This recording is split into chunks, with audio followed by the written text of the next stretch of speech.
Welcome to the Bold Lounge podcast. My name is Leigh Burgess, and I will be your host. If you're anything like me, you love hearing inspiring stories of people who have gone on bold journeys and made a positive impact in the world. This podcast is all about those kinds of stories. Every week, we'll hear from someone who has taken the leap or embarked on an extraordinary journey. In addition to hearing their stories, we'll also learn about their bold growth mindset that they use to make things happen. Whether they faced challenges or doubts along the way, they persisted and ultimately achieved their goals. These impactful stories will leave you feeling motivated and inspired to pursue your own bold journey. I believe everyone has a bold story waiting to be freed. Tune in and get ready to be inspired.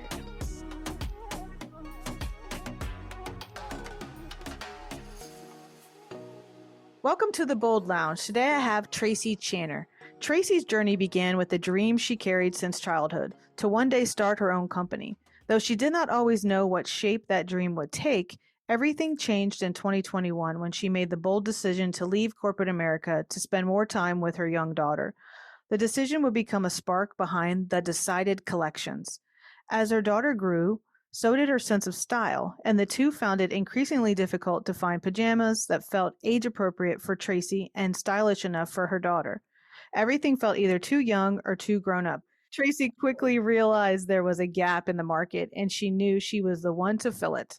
Today, Traci is the founder of her company, The Decided Collection, and she could not be more excited to be building her dream alongside a community of inspiring female entrepreneurs and her family. Welcome to the Bold Lounge. Thank you so much for having me. So I'm excited to jump in. We talked a little bit in the green room, but we've never really talked about your definition of bold. So what does it look like in your world, Traci? When you say the word bold, what does it mean?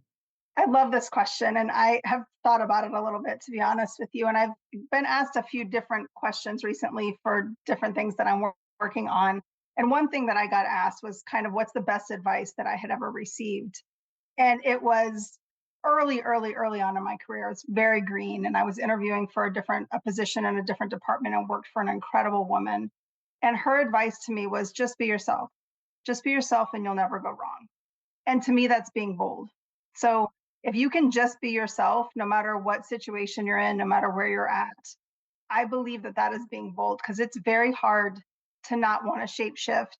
We're getting bombarded with information and images and scenarios of what people expect from us and what we're supposed to be, especially as women, right? You're too loud, you're too quiet, you're not pretty enough, you're too pretty, you're whatever it may be. To me, I think if you can just be yourself, no matter where you are, that's being bold. Yeah. And it's easier said than done, you know? A lot easier. It sounds so simple, but it's Right? not. Yeah. Just be you, be authentic, do this, do that, I think what happens is like you don't even know sometimes when you're starting to shift or you're starting to assimilate or acclimate or, I even like in my chair just physically went backwards to move into the shadows, so to speak, don't stand out. And I think it is very hard. So when you think about your life and that definition, do you remember a time where you were yourself, even though it might have been a more difficult time to be yourself or a time that, people didn't expect you to be a certain way? Yeah, it's funny. I was thinking about this too. And really, again, it goes back to I was very young and I worked for one of my best friend's moms during college. And I had the opportunity to do an internship, right? That was kind of a requirement for my degree. And I could have stayed working for my best friend's mom and got done my internship that way. And I made the decision not to do that, to step away and to get an internship in a corporate position. And that was a hard decision to make, right? Because this was a family I grew up with. I loved them very much and I enjoyed working for them. But I knew that I needed something different. And so I did. And I took the leap and got a great internship, actually working for Universal in Orlando. And that was the start of my career. And I think, it's those moments where you can go one of two different ways. And that was a pivotal moment for me at a very young age. And I don't think in the moment I knew that I was being myself or that I was being true to myself. I really don't. I think I was young and took a chance, right? But looking back on that now, absolutely, that was me saying, no, I think this is a better path for me. So you needed something different, right? And something harder, right? Like I didn't know anybody. I didn't know what I was doing. I was brand new to corporate America. Staying where I was would have been very comfortable. It was easier, right? A lot easier. And I chose not to do that.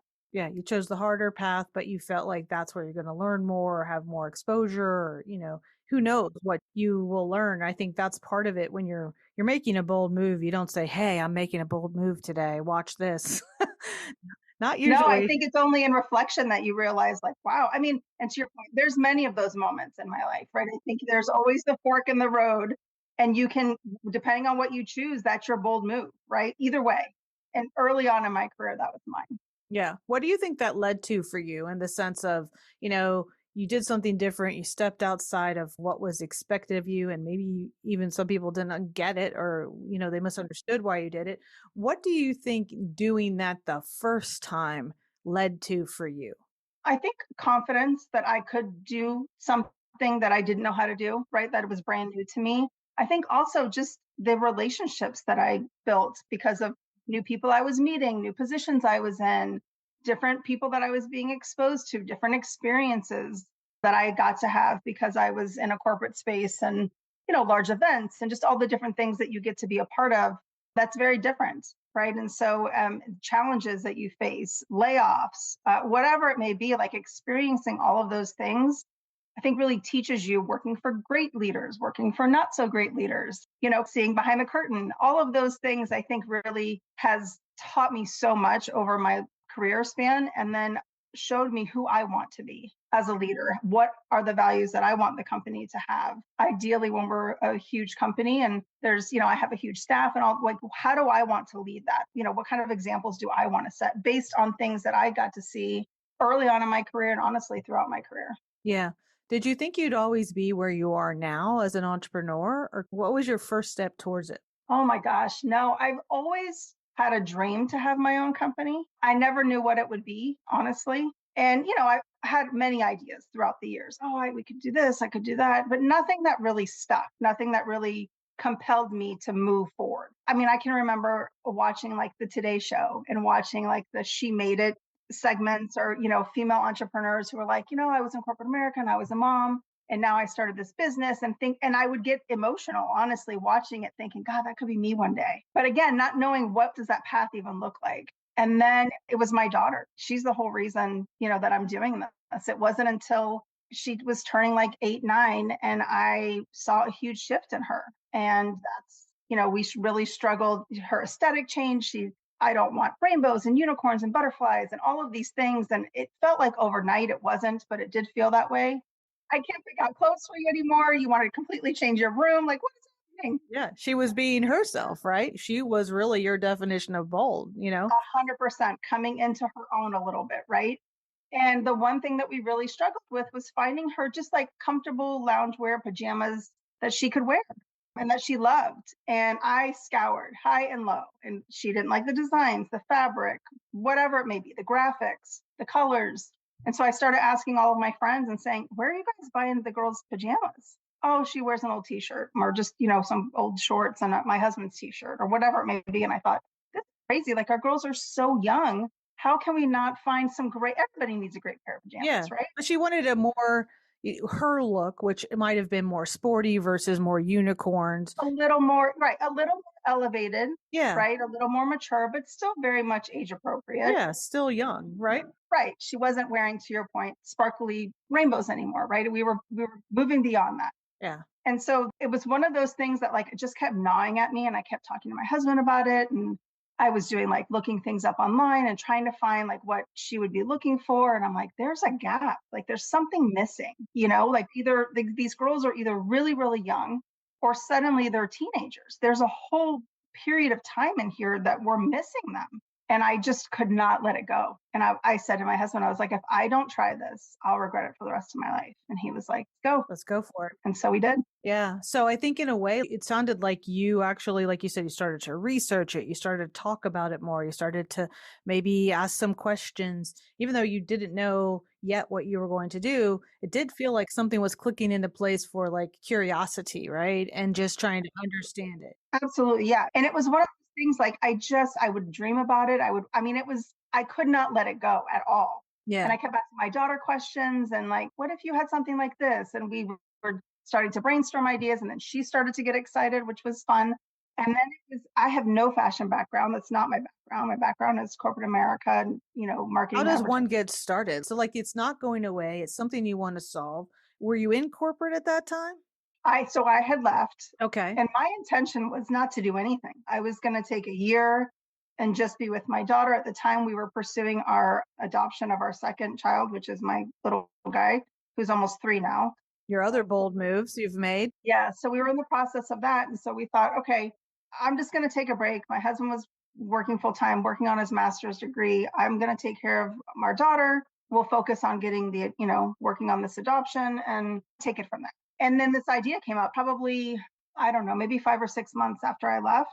And it was interesting too. I think that's something to talk about too, is leaving corporate America and kind of what that looks and feels like, right? So it took me a little while to unwind from what I was, my identity as being part of corporate America and what my day-to-day life was like. It was very scheduled, right? Yeah, I think when you leave, it is a personal thing, but I think there's definitely some things that probably all of us feel. The very first one, I was burnt out. So, like, a very different reason that I left. But I think in the sense of the first thing I didn't have to do was have meetings like 7 or 8 hours a day. And I don't know if you felt that, but I felt very scheduled before. So then when I wasn't scheduled, I have this mindset of like, I'm not working hard. I'm being lazy. I had to also learn how to talk to myself when I'm not scheduled back to back to back. Did you have that too? I did. I was burnt out as well. I'd been, just grinding and working a lot. And I was on the West Coast at the time. My company was on the East Coast. So I would be in meetings at 5:30, 6 o'clock in the morning. And then my daughter, all of those things. Granted, I was grateful because I got to work remote and it was amazing. That was an amazing shift for me at a time when working remote wasn't what it is today. And so the unwinding for me was interesting. I think it was probably like maybe 2 or 3 weeks after I had stopped. And my husband looked at me and he's like, you do realize you can leave during the day. Like you can do whatever you want. And I didn't realize, but I was following that similar schedule of like, get up, take my daughter to school, come home. And then I was home because I was so used to just working all day. And then he was like, you can leave and go anywhere you want, anytime you want during the day. And I thought, holy cow, I didn't even realize I had not been doing that. I was like, you're right. I could go to Target at 10 o'clock. Like it was very interesting. And so it took a little bit for me to get into a new rhythm. And I think having that time and that space though to kind of breathe and get a new rhythm allowed me to see the gap, to see the changes in my daughter in a different way. Do you see, you know what I mean? Versus like Yeah, day to day to day. Okay, yeah, we'll just get you new clothes. We'll get, the hustle. I had a moment to like breathe and see things differently. But to get started, your question to get started, this is going to sound so cliche and so annoying, and it would annoy me if I was listening to it, to be honest with you, is to truly just get started. yeah. Well, it's not annoying. They hear that from me all the time. So, like, in the sense of like, I hope they're not annoyed by it, but it is just start. I can remember hearing people say that and being like, oh, yeah, where do and I would feel annoyed. But I also didn't have an idea that my why was so strong and I felt so strongly about it. And I think that's the difference. I think if there's something that's going to push you to really go out of your comfort zone, it's because your why is so strong. Like you believe in this idea so much in your core, like you feel it. I think that allows you to be bold and to say, I'm going to go ask questions. I'm going to, one conversation leads to another one, to another introduction. And that's really what I did was have conversations with some people very close to me that were, I knew were people I could confide in and talk to and say, hey, I have this idea and I'm not quite sure to start. Oh, hey, I know somebody who used to work for Carter's. How don't you have a conversation with them? My person says, you should go and look at this. And then it kind of just starts to stack on each other. And, it took 3 years to launch the business. And we just launched last November because during that time I was researching, we had, we're blessed with my son. And so obviously having an infant changes everything. For sure. And so we had him and, all of those things, but it took time. And I will say, like, there's always going to be roadblocks. I mean, again, my background is not fashion. I was able to get connected with a wonderful fashion designer who's in California, and she really helped bring my vision to life and gave me tons of sketches and different types of things. But manufacturing wasn't her sweets, all that's not what she did. So I started researching manufacturers. I didn't know what I didn't know. And I had to follow my gut. And I just kept feeling like this is not the right thing. This is not the right thing. You don't do this. And I ended up through a community that I'm part of finding a fashion consultant And I was like, holy cow, this is it. Like it had been months that I'd just been sitting because I was like, I'm kind of stuck. Like I can't move forward with producing because I don't feel I'm not going to go write a check when I don't even know, I don't know enough, right, to ask the right questions to do whatnot. So that my fashion consultant and I met and we immediately hit it off. Like she's amazing. And that's what really pushed me over the finish line. And we were able to fine tune the designs and tech packs and product to door. And that it's been a wonderful relationship. Yeah.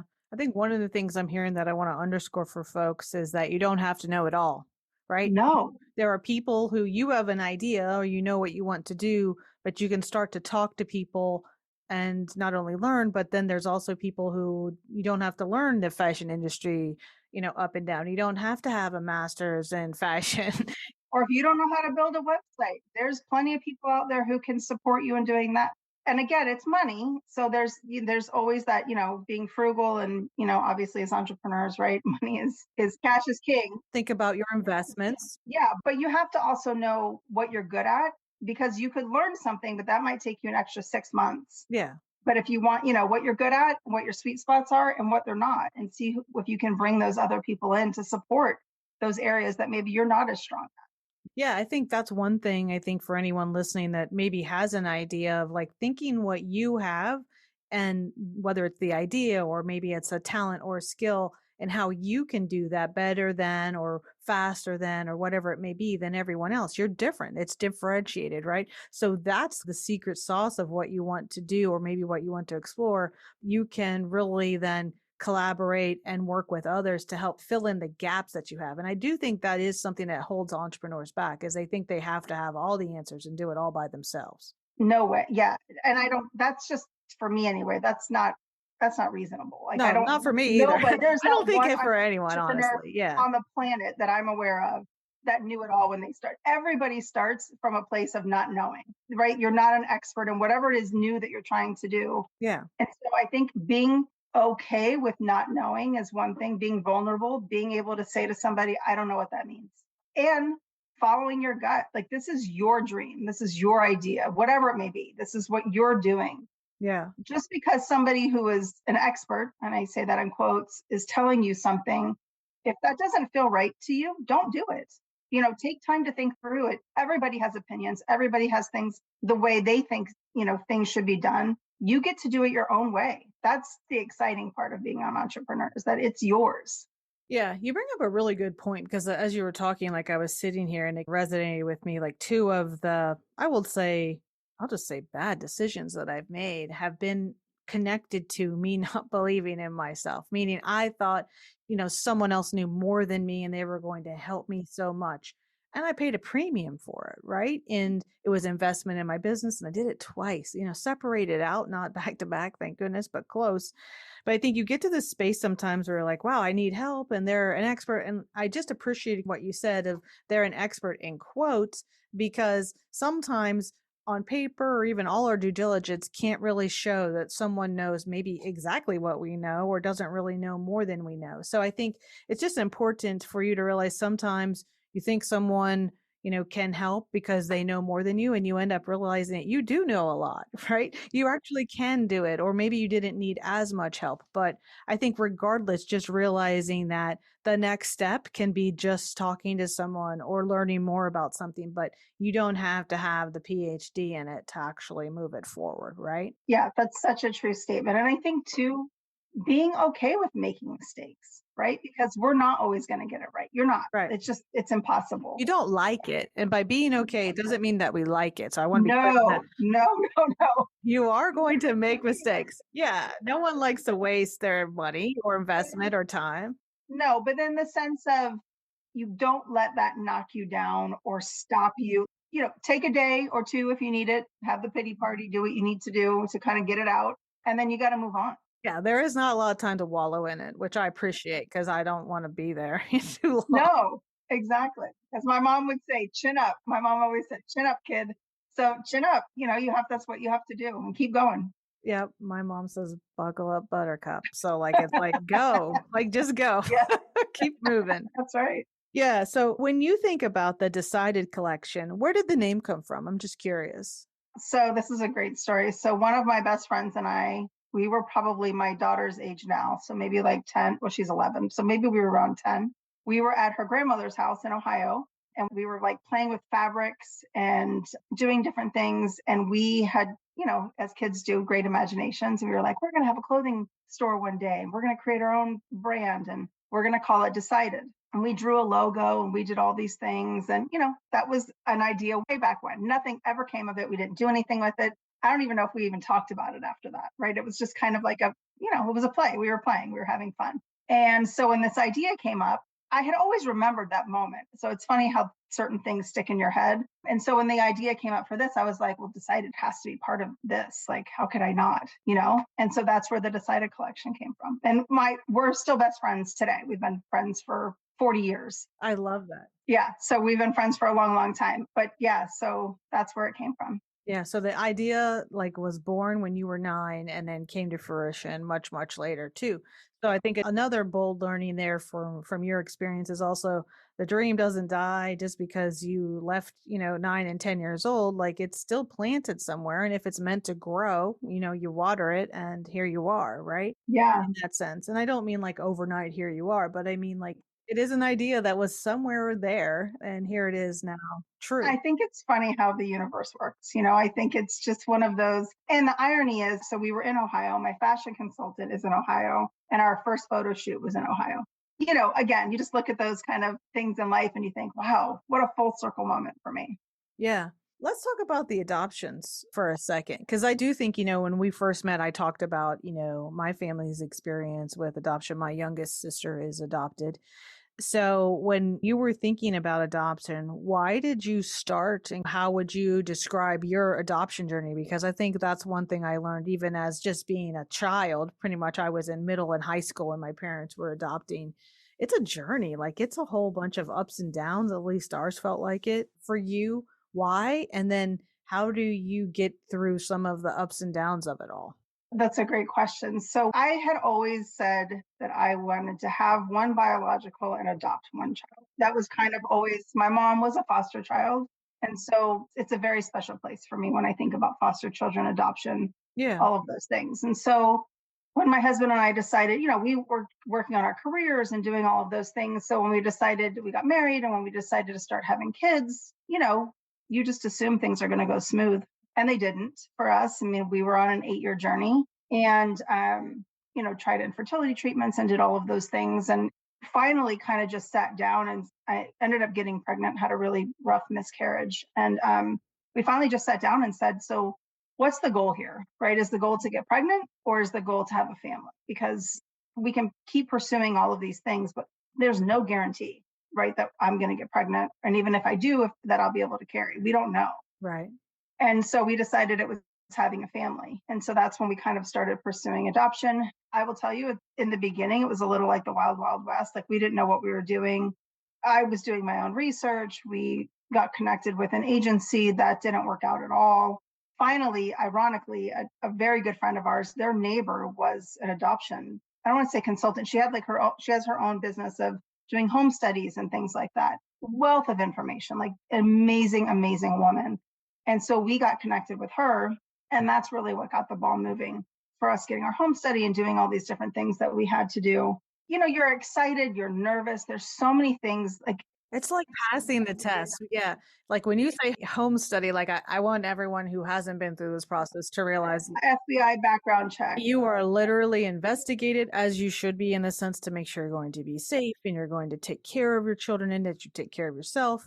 But it's also like coming into your home and seeing where they live and seeing their room, which again makes a lot of sense, but it feels extremely, I'll just say the word intrusive on purpose, right? Like it needs to be. And vulnerable. Like you're like, oh my gosh, what if they see a piece of dust in the corner, whatever it may be, like Exactly. and you don't know. Like, and we in the beginning, we wanted more of a closed adoption. We were very conservative with what we were willing to.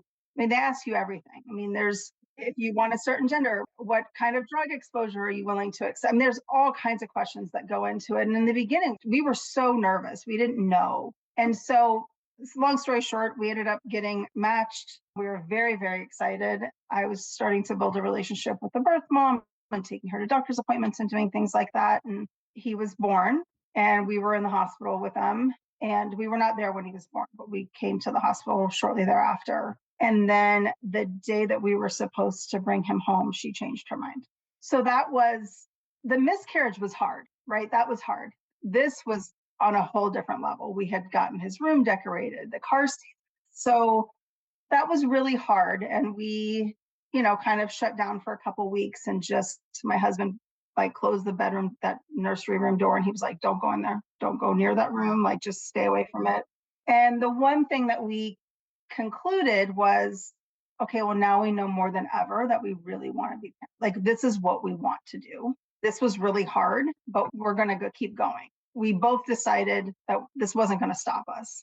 And it was just a couple months later, we got matched with my daughter's birth mom. And it was just heaven sent. Absolutely. I mean, I can't, it was heaven sent. She was amazing. She was wonderful with us. She knew that we had a failed adoption. She kept reassuring us, like, I'm not changing my mind. This is what I want. I feel like this is the right path. And it still is a beautiful relationship. And we were very close to them. We do visits when we can, FaceTime. My whole point of saying that is, after the failed adoption, we were much more open. Like, yes, we'll go on visits. Yes, we'll do, because we just feel differently, right? You had more clarity, right? You had more clarity of what you wanted and what was important. And you were bold in continuing. I mean, let's just say, like, what you went through is no joke. And No. the miscarriages and losing a match. And, when we met, I shared that, we had that same experience as well. And it's because she got sick, actually, and we couldn't actually adopt her once she got sick. And like you said, you've named them, you have their room set up, you've bought their clothes, and then they don't come. But you're like, now I'm clear. I really want this. We really want this.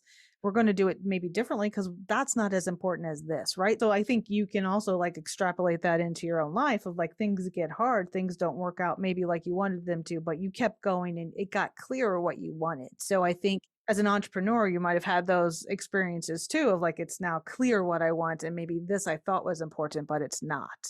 That's true. That's absolutely true. And I think the other piece that I realized, or that we realized as we were going through this, was looking at things from the birth mother's perspective too, right? So early on, we were very much about how we feel and what's going on with us. I mean, compassionate, of course, but we didn't have a great understanding, versus when you experience something and you're interacting with a birth mom. That's a very different experience than when you haven't done that before. And so for us, yes, open. Yes, you can text us. Yes, we'll send pictures, we'll send updates, we'll do visits when we can. All of those types of things is good for us. It's good for the birth mom. And ultimately, it's really good for our kids. And then we did it again with my son.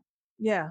And again, you knew what you wanted and you were real clear about how you would get there. Like the second time, I could guess maybe things went more smoothly because you started at a different spot. Not to say that was perfect and there were no issues, but again, you knew more, right? Same thing when you're out in, life outside of something as serious and close to your heart as this is, but your business is pretty close to your heart as Yeah, well. But like you're learning and sometimes you just don't get it right. It doesn't mean quit. absolutely. Means maybe like, let's pause, let's reset, let's get clear, and then let's try again, right? From that perspective. Everybody who's an entrepreneur will tell you, just don't give up, because it's just that one more day. Like, that one more day could be the click that sets you off in a way you didn't expect. And so that's kind of just a life philosophy, right? It's like, don't give up, and just one more day, just keep pushing. Yeah, believe in yourself. Yeah, follow your instincts. Yeah. So when you think about the Decided collection, kind of where it started, and like you said, it 3 years to launch, kind of officially launched last fall, November, I think, and where you are today, what have you learned since launch to now Oh, that gosh. that is surprising or you didn't expect? That's a great question. One thing that I didn't do prior to launch that I wish I would have. So prior to launching, I wasn't like out there yelling it from the rooftops, I'm launching a business and it's coming in a few months. And I wasn't on social media. I wasn't doing all of that. I was truly heads down, like making sure we had everything lined up and ready to go. And I can remember people saying, just start putting stuff out there, like whatever it is, it's okay. And I was timid. I was a little timid and like, what do I have to say? And how early should I show my designs? And, all of those things as a new entrepreneur, new idea. And I think looking back now, I'm like, that was so silly. Like, now I can think of a million things that I would have done prior to, right? And all the ways that I would have promoted differently and whatnot. And unfortunately, I'm one of those people that has to learn the hard way. So that was my learning the hard way. And so now there's still a lot of that work that's happening. I think that was a really big learning for me. I think the other thing was how quickly you can change and become more confident in yourself and more grounded as an entrepreneur with just within a few months. Whether it's, you're a wild success, you're not, but every day you're learning something new. There's new conversations, new people that I'm meeting with, or other tween brands that have been incredible and partnered with me on giveaways or different things and just been supportive. And those conversations, all of those little things, they're just seeds, right? That you just have in you, that just keep helping you grow and learn and feel more confident. That's the only word I can come up with. And so I'm a very different entrepreneur today than I was when we launched it. Yeah. Taking action is something that really combats anxiety.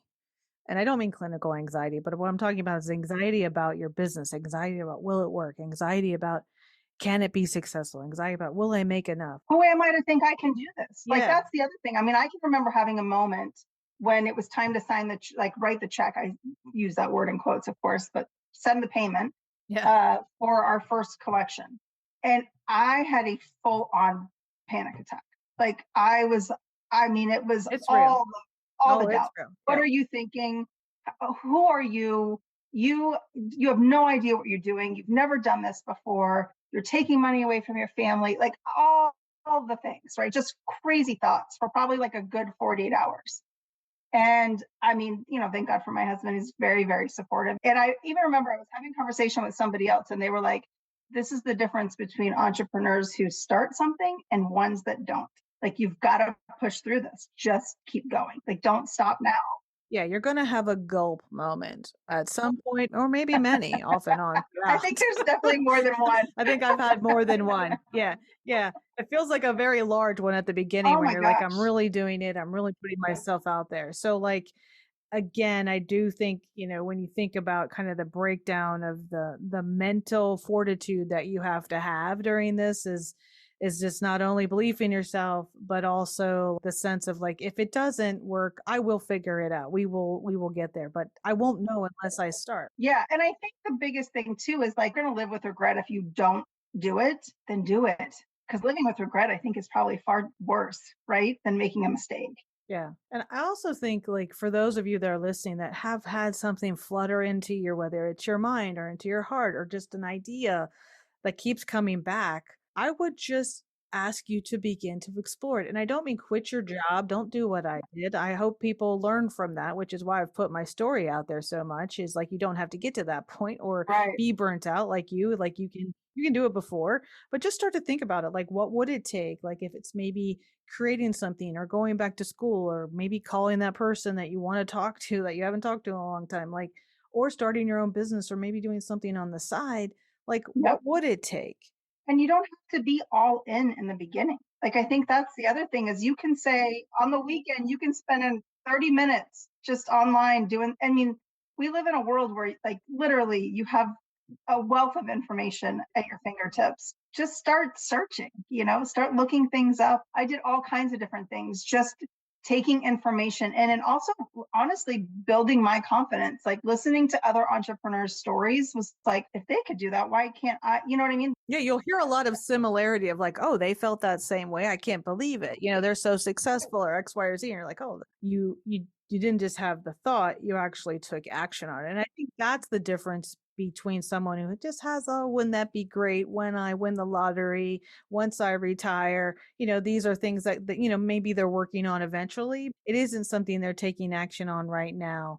But I think when you get to a point or you feel like you're pushed in a way to move towards something like your business, like my business, like the other businesses that maybe people are thinking about or even about to start or have already started, like it doesn't go away. So like I just ask, like, if something keeps coming back, there's a reason. It's planted there. So as you think about how the Decided collection is moving forward, into 26, you're like, what are we looking forward to? What are you excited about? A big thing for me. So obviously the pajamas, the pieces, the collections that we have right now, I'm very excited about. I'm very proud of them. The fabric, the styles, the versatility, all of that has been something that has been such a journey, and I'm very, very proud and excited about it. So we're continuing, obviously, to push that, starting to think ahead. What could other pieces look like? What different products could we bring into our line outside of just clothing, right? What are some other things that we could bring in? Another big piece of this is the community, right? So I'm a mom of a tween girl. I have a million questions. I don't know. I've never done this before. And so we have a blog. And so really bringing people in who are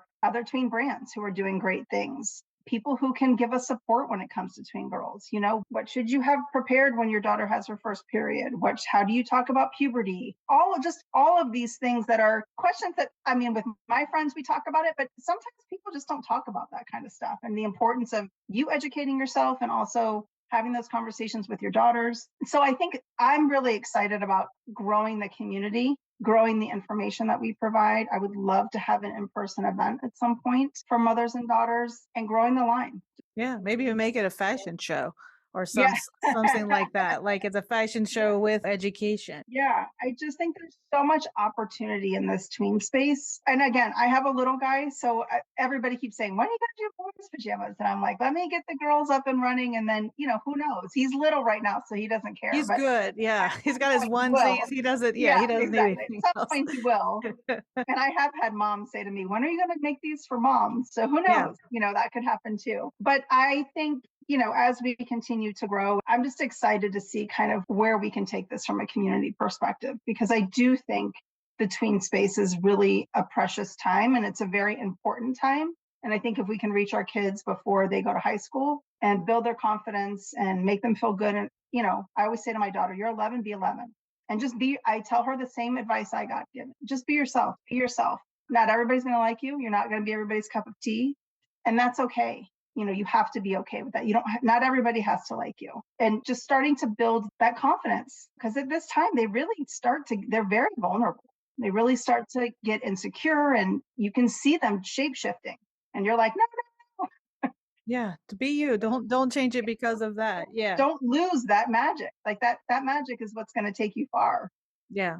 I honestly, like when you talk, like it is things that women in their 40s and 50s need to hear as well. I know. That's why I'm really so passionate about it, because I know the work that it takes as an adult, and the affirmations and the Right. podcasts and all Yeah. the things that we're doing. And I'm like, God, if I could just get my daughter to feel that now. Yeah, and keep it, right? And like keep it safe. Yeah. So I think in the sense of kind of what you're talking about really is it's past, the sense of style or what you're wearing. It's deeper than that. And what you're saying is like you're excited about the opportunity to connect with the people who buy what you sell, right? And it's the community that you're talking about, the connections that you have with them. And I love that idea because I don't know many people who are doing that in the fashion world. So that it is, if you're buying these clothes for tween girls, then you probably have the experience of having a tween Yeah, girl. exactly. So, yeah, and we all probably need a little help there every now We, and then, or to know we're not alone. And I yeah, think you can extrapolate that too in different ways. But I love that that's what you're thinking about and doing. So stay tuned for that with Traci and her brand.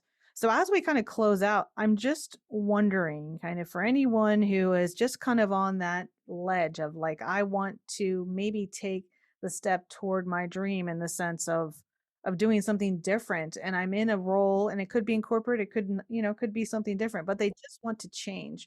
What would be your guidance for just, you know, doing something different and the mindset that you need, because you need a different mindset, I think, or maybe just to revive maybe one you've put away. yeah. I mean, I can only speak for kind of what I did. And I would say get started. You don't have to, if you don't feel comfortable telling anybody, don't tell anybody. You don't tell anybody anything. Exactly. Just Yeah. go start, read a book. And it doesn't even have to be a book about what you want to do. Maybe it's a book about confidence and reassuring yourself, listening to podcasts where they have women on who are doing different things, entrepreneurs, just like this one, who tell their stories. Listen to as many of those stories as you can. That will help you think, well, again, Traci's no different than I am, right? And she did it. So I can go and do it, and take baby steps. You don't have to be all or nothing. One foot in front of the other, one step, and one small step builds onto another one and another one. And then before you know it, it's 90 days, and you look back and you think, wow. Again, you don't have to have a full plan in place. I think people get so stuck on like, I have to have a perfect business plan. You don't. You really don't. You just They have to really keep, don't. Yeah. you don't. You just have to keep moving. Yeah. I keep moving forward. I think taking the steps, learning from the mistakes that you make, and I think realizing that perfection is not something you're going to ever achieve. And the sooner you learn that, the better. And Exactly. as you move Exactly. through it. Well, so happy to have you. All the information about Traci, her journey, the Decided collection is down in the episode notes. Please do check it out, follow her, and keep up to date, especially if you have a tween girl, because her community is building and growing. Not only through her style, but also through the community that she's building. So, thank you so much, Traci, for being on the Bold Thank, Lounge. thank you so much. This was wonderful. Thank you so much for having me. Thank you for listening to the Bold Lounge podcast. Through the continuum of bold stories, vulnerability to taking a leap, you will meet more extraordinary people making a positive impact for others through their unique and important story. By highlighting these stories, we hope to inspire others and share the journey of those with a bold mindset. We hope you've enjoyed this podcast and look forward to sharing the next bold journey with you.